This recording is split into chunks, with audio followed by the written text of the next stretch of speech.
Welcome to my YouTube channel. Imagine being born to rule, raised from childhood to one day wear the crown, only to walk away from it all, not for politics, not for war, but for love. Would you choose duty, or the person you love? What would you sacrifice for happiness? In this video, we will discuss the extraordinary story of King Edward VIII, the monarch who abandoned his throne for an American woman, Wallis Simpson. This is a love story, a scandal, and a political crisis all wrapped into one. But was it truly love? Or was there more to the abdication than romance?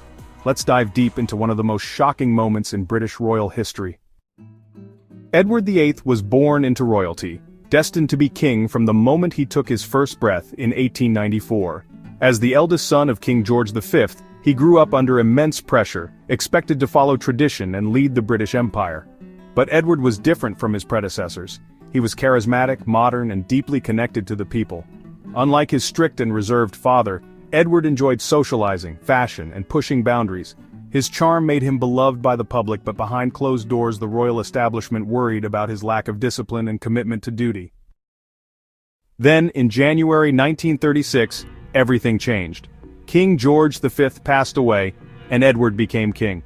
For the first time in history, Britain had a monarch who seemed more interested in personal happiness than in duty. And nothing exemplified this more than his controversial romance with Wallis Simpson. Wallis Simpson was an American socialite, twice divorced and very much an outsider to the rigid world of British royalty. When she and Edward met, their connection was undeniable.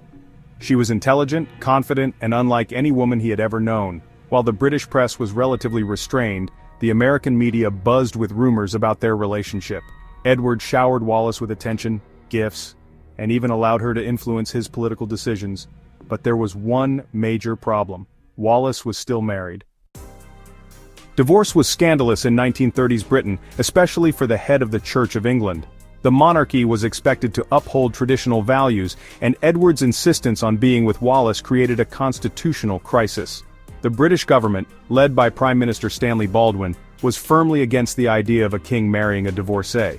The Church of England opposed it too, and even within the royal family, pressure mounted for Edward to end the relationship, but he refused.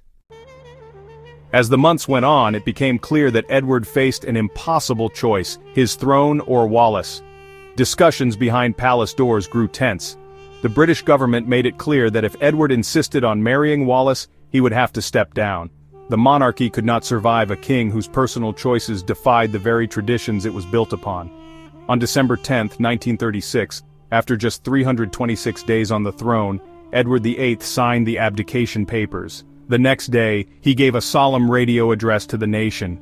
His voice was steady, but the words carried an emotional weight that stunned the world. As he said, "I have found it impossible to carry the heavy burden of responsibility and to discharge my duties as king as I would wish to do without the help and support of the woman I love." With that, he was no longer king. His younger brother Albert reluctantly took the throne as King George VI, ushering in a new era of stability. Edward was given the title Duke of Windsor, but his new life was not as glamorous as he might have imagined. Edward and Wallis married in France in 1937, but their love story was far from a fairy tale.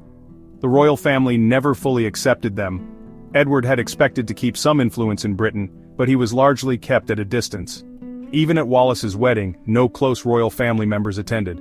The couple spent much of their time moving between Europe and the United States, living in luxury but never truly belonging anywhere.